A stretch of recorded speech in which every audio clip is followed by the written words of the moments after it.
দুর্নীতি থেকে আমি অনেক দূরে আছি। সেক্ষেত্রে এই কষ্টটা আমার জন্য কষ্ট মনে হয় না। এটা আমার জন্য আমি মনে করি আমার আত্মা প্রসাদী। সংসদ সদস্যদের অন্যান্যদের দেখছি আমরা যে তারা হয়তো সরকারি বা গাড়িতে করে তারা আসছেন, আপনি সেক্ষেত্রে ব্যতিক্রম দেখা গেল যে আপনি হেঁটে হেঁটে আসছেন, আসলে এটার কারণটা কি? আসলে ভাই এটা কি বলবো, আমার গাড়ি একটা ছিল, সেটা নষ্ট হয় যেন আমি এটা বিক্রি করে ফেলাইছি। আর আমি যে এখন একটা গাড়ি কিনবো সেই ধরনের অর্থ আমার কাছে আসলে নেই।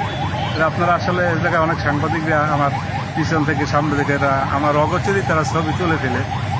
আসলে এটা আমি লোক দেখাবার জন্য না, এটা আমি এখন বাধ্য হয়েছি। কারণ আমি ইসলামকে নিয়েই কিন্তু আমি এমপি হয়েছি, ইসলামকে জবাই দিয়ে না। শরিয়াত নির্বাদ আমি দেশ পরিচালনা করতেছি আমার মহতারাম আমি জনহাজর পৃষ্ঠে বছর। সেক্ষেত্রে দুর্নীতি যদি আমি করি তাহলে গাড়ির তো আমার অভাব নেই। আর দুর্নীতি এটা আমার দ্বারা করা সম্ভব না।